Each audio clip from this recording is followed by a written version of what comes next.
And we are back with the GSMC Wrestling Laureate Podcast, brought to you by the GSMC Sports Network. Just to kind of reflect on what we talked about right quick, we talked about, obviously, my second segment, we just got done talking about back-to-back. We had Impact Wrestling, also Ring of Honor, a lot of action happening on the wrestling independent circuit, so make sure you check that out.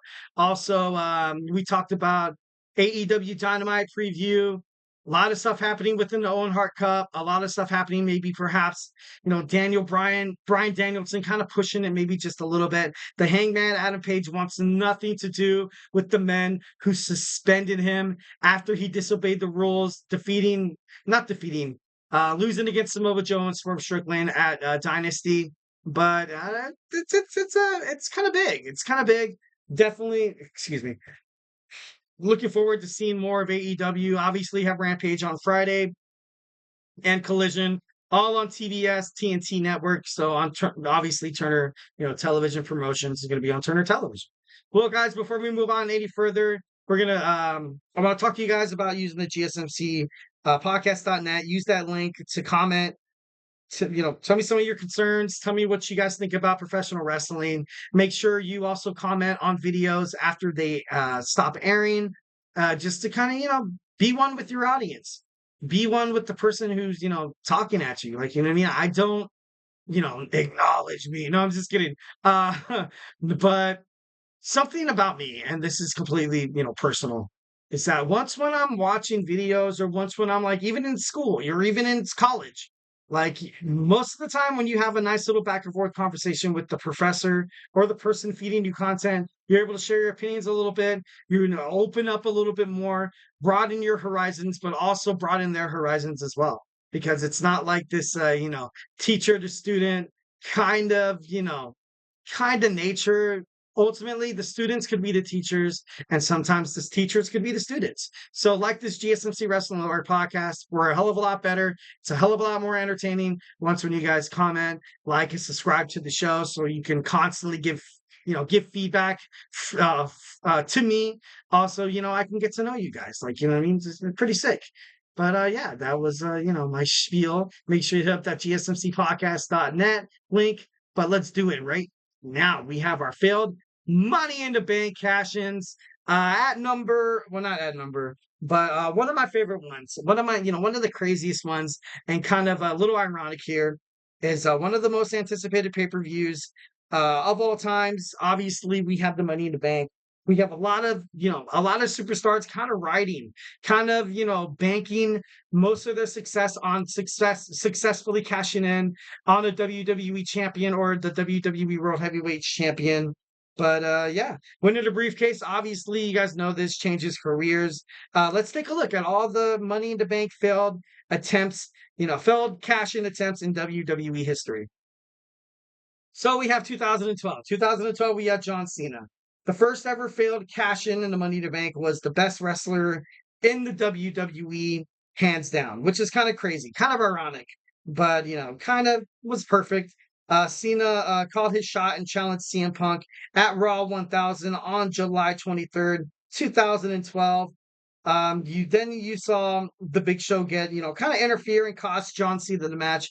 Obviously, there had to be there had to be that, that factor. And obviously the Big Show was kind of there, not to give CM Punk an excuse for losing, because I feel like CM Punk is one of the most dynamic, most intricate. He's special. He's special in the world of professional wrestling. They were lucky when they found him, put him on ECW. Obviously, you had that straight edge, which was actually pretty badass. So, CM Punk, a lot of credit due when, credit is due once when, it's deserved. And he deserves it. CM Punk is one of the best wrestlers in the whole entire world. Best in the world, baby. Best in the world. And I just kind of think it's kind of crazy how it all, with John Cena and stuff like that, kind of interesting, kind of, a little insane a little bit, to be honest. Next, 2013, we see Damien Sandow. He cashed in on John Cena once again. John Cena being a part of the WWE Money in the Bank controversy, who had an injured arm. So you had Damien Sandow ultimately kind of having a little, on the up and up, kind of a one up on the WWE Champion John Cena. But Damien Sandow, poor Damien Sandow, I felt like he was also one of those superstars that, probably during the time that he very much could have got a push, didn't really happen, ultimately kind of killed his career. So, well, not at number, sorry, excuse me.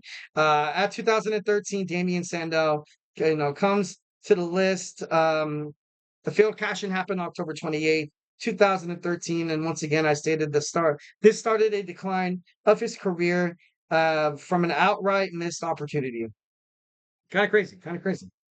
Next, we have 2017 Baron Corbin. 2017, obviously, Baron Corbin during this time kind of had a dispute with Vince McMahon, and I felt like this could have been a punishment for Baron Corbin not respecting the law, not really bending to Vince McMahon's will.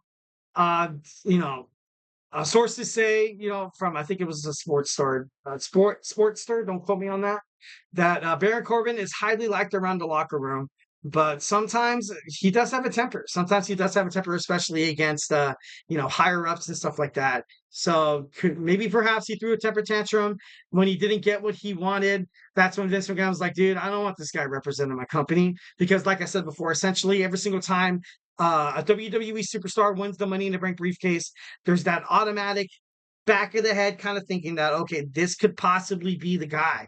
This could possibly be the next guy to kind of lead the Paul Levesque era into something that maybe perhaps it's not ready to join yet, or maybe perhaps something that it's been yearning for such a long time.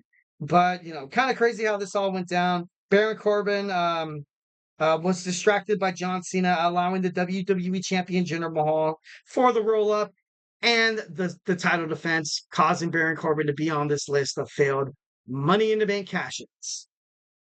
All right. So, 2018 Braun Strowman. 2018 Braun Strowman was probably getting pushed more than he's, in his whole career. I feel like bigger superstars like The Big Show, like Braun Strowman, kind of like how the Giant Gonzalez was, and the Undertaker and Kane in their beginning of career, is that, you can't really build a storyline around these guys because you have to have these guys go into a match in a hardcore wrestling match against someone who's going to just run circles around these guys. And, I'm not against the fact that I was a little relieved when I saw Braun Strowman lose. I was like, okay, Braun Strowman would have had the stranglehold on the WWE Championship, much like Yokozuna did, much like who's that other guy? There was another dominant champion because of how big he was. I can't think of it right now. Don't blame me, man. It is a Thursday, 4th of July. Can't wait to go swimming with my kiddos, have fun, barbecue and stuff like that. So, yeah, but ultimately at Hell in a Cell, September 16, 2018, Braun Strowman cashed in on Roman Reigns when the match ended. That's when Brock Lesnar interfered, causing a failed Money in the Bank cash-in nonetheless. So, kind of crazy, kind of sad to see it all kind of turn out like that. But it did. But it did. All right, in 2020, we had Otis win the Money in the Bank, but lose it against The Miz. At the WWE TLC pay-per-view, The Miz turned the WWE Championship match between AJ Styles and Drew McIntyre into a triple threat match. Once again, you see Drew McIntyre kind of in the line of fire of people who have briefcases, and it sucks. It sucks. It's kind of not fair. But, ultimately, if you're a WWE superstar, you got to be ready for anything. Absolutely ready for anything. This also had a huge deal because this kind of added to the point that I was, kind of thinking about. I knew ultimately that I didn't think Otis really deserved the Money in the Bank briefcase. I think it was an accident, 1,010%, and for WWE not to kind of lose the fans, because right now this was during the pandemic. They were doing the WWE Money in the Bank at WWE headquarters in Greenwich, Connecticut. This match couldn't have gone south, so that's why I felt like they were like, all right, now we have to make it seem like this was meant to be Otis this whole time, but it wasn't. It simply wasn't. This was an opportunity for them to give the briefcase to The Miz. Once again, a really highly respected, heel in the world of the professional wrestling, main event Carter, and WWE Championship contemplation. So, kind of crazy. And lastly, just kind of touch on it a little bit. This needs to, Austin Theory fills in on his Money in the Bank cash in.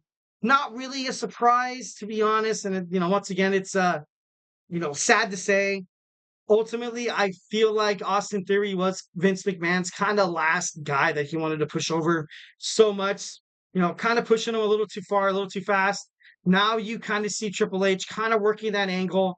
You have this dispute between DIY, Grayson Waller, and Austin Theory, stating that Grayson Waller takes advantage of Austin Theory. He uses Austin Theory. He's trying to send it back, trying to hold it back. So it's going to be interesting to see how this tag team ultimately kind of unfolds. Should be awesome. Should be one of the best wrestling writing and professional wrestling, the sports entertainment industry. So yeah, kind of crazy, kind of awesome. But guys, do not go anywhere. We're going to jump on into our fourth segment. We're going to talk about we're going to talk about our top 10 WWE Money in the Bank successful cash-ins. So we started off with something a little negative. Now, let me turn that frown upside down. We're going to talk about some, Money in the Bank successful cash-ins. So, hey, do not go anywhere.